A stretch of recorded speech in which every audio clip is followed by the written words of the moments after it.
In this episode, we will be discussing the latest New Jersey tenant criminal records law that affects landlords with regard to tenant screening. This video is brought to you by Amer USA, where you can screen tenants 24 hours a day. Effective January 2022, there have been some very important changes made that will impact how a landlord screens an applicant for tenancy.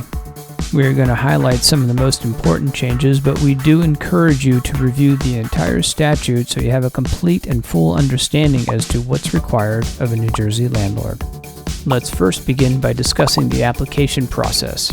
A landlord may not require a prospective tenant to complete any rental application that includes a question regarding their criminal history prior to the landlord making a conditional offer of tenancy. But there are two exceptions. A landlord may first inquire about any drug-related criminal activity regarding the manufacture or production of methamphetamines, as well as any lifetime registration requirement under any state regarding their sex offender registration program. Now, if the landlord decides to collect an application fee, prior to doing so, the law requires a statement to be presented to the prospective tenant in writing stating two things. One, that criminal history will be considered, and two, that the applicant may produce evidence demonstrating inaccuracies within the record or evidence of rehabilitation or other mitigating factors. As far as the criminal data itself, a landlord may not use the following information: any arrests or charges that have not resulted in a criminal conviction, expunged convictions, convictions erased through executive pardon, vacated and otherwise legally nullified convictions, juvenile adjudications of delinquency, and any records that have been sealed.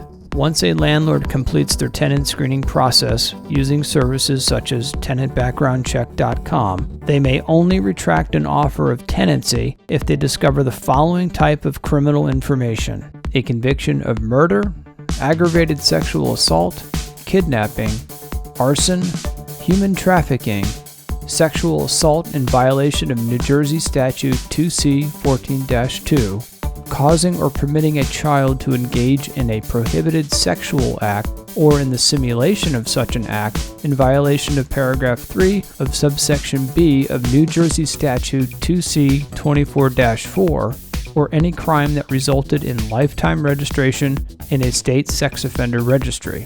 This is by no means a complete, exhaustive list of all the various types of offenses, so a landlord should review the actual statute just to get a better understanding of exactly what may or may not be acceptable.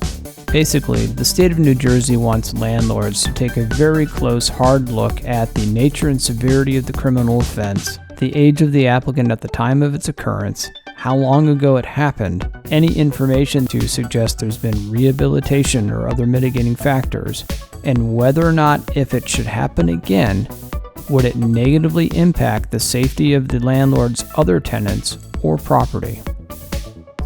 For more information, please read New Jersey's Fair Chance in Housing Act. If you would like to see more videos about being an American landlord, please like and subscribe.